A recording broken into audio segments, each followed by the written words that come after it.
I want to tell you about a wizard, Balaam, who is tasked to curse the Israelites in the desert. So he gets on his best mode of transportation in the desert, a donkey, and goes on his way. But the donkey does not want to go on Balaam's desired path. Balaam, what does he do? He beats the donkey. Donkey, get back on the path so I can curse the Israelites. At this point, the donkey begins to talk. Wizard, don't you see God's presence, the angel in front of you? Balaam stops. His paradigm shifts. And when he goes to see the Israelites in their tents, out come words of blessing. Ma tovu ohalecha Yaakov, mishkanotecha Yisrael. How goodly are your tents, O Jacob, dwelling places, O Israel. Balaam was out to curse the Israelites, but thanks to a talking donkey, blesses them instead. Leaders of our Jewish organizations, we're out to bless our workforces. But in the way that we manage them, we're accidentally cursing them. When we choose to keep our overheads low and do not invest enough in staff, we fail to reach our organizational potential. And that's costing us. And I think we can do better. But before I talk about ways to improve, let's talk about the effects of this curse. When we keep our overhead low and don't invest enough in staff, our turnover costs rise. And turnover costs us more than we think. It actually costs us 150% of an annual salary to replace a professional position. That's not an exaggeration. So if you lose an employee making $50,000 a year, it's going to cost you $75,000 to replace them. On an organizational level, take a small to medium Jewish nonprofit of 50 employees, and they experience the average annual turnover for nonprofits, which is 15%. At that salary of $50,000, that one organization is wasting over $500,000 a year in turnover and lost productivity. At an industry level, take that $500,000 and multiply it just by the Jewish organizations that are required to file a tax return. There are many synagogues, seminaries, yeshivas that don't, just those 3,600. And we are spending $2 billion a year in turnover and lost productivity. $2 billion. Just as a comparison, we've spent $1.5 billion over the last 15 years on Birthright Israel, probably the biggest initiative in Jewish engagement of our generation. Could we do better? What if we can cut that turnover number in half? Imagine what we can do with those resources. What if there was a strategy that said, invest more in your workforce, and you'll be more profitable and better able to meet your organization's missions as a result?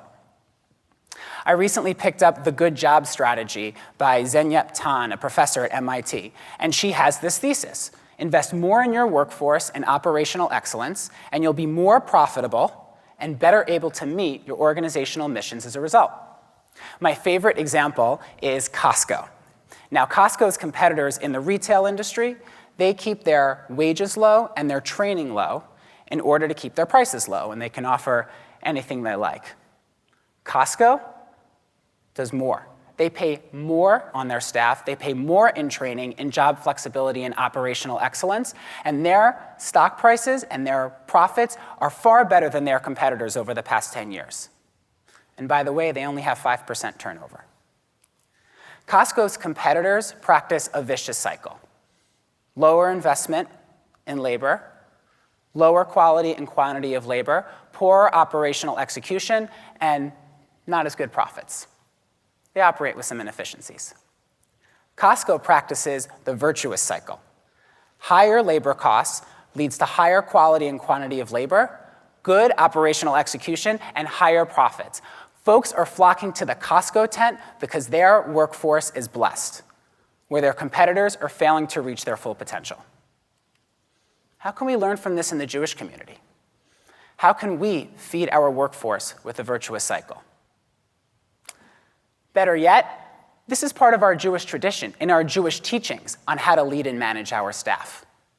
In the Talmud, there is a case in which the employers raise the workers' wages. But the employers say to the workers, we raised your wages in order for you to come in early and stay late, to work harder. The Talmud tells the workers to reply, no. You raised our wages in order for us to do better work. How can we get our employees to do better work? Well, the Talmud suggests raising wages, raising salaries.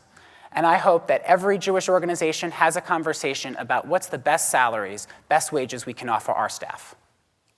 But I want to talk about a few more examples. Meaningful recognition that makes a statement.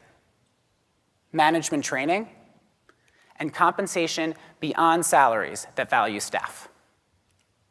When I was a program director and a song leader at Jewish Summer Camp, my director got money from Federation to make capital improvements to camp. So she could have built first new camper cabins to increase capacity, or a brand new pool, refurbished tennis courts to attract new camper families. What do you think she built first? A staff lounge, and a nice staff lounge at that. And she got heat for it initially. So I went up to her and asked her, why'd you build a staff lounge first?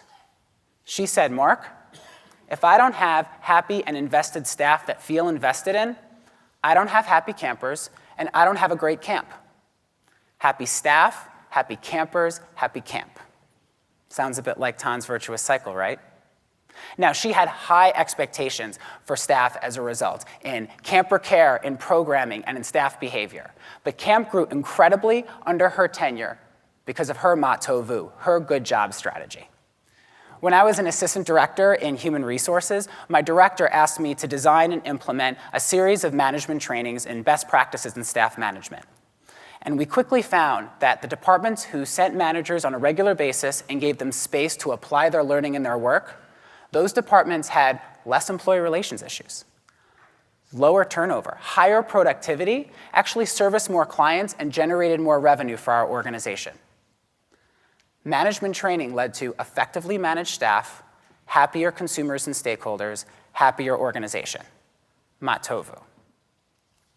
Now, in compensation that values staff, I want to talk about one example: paid parental leave. 95% of our Jewish organizations don't offer paid parental leave to our full-time employees.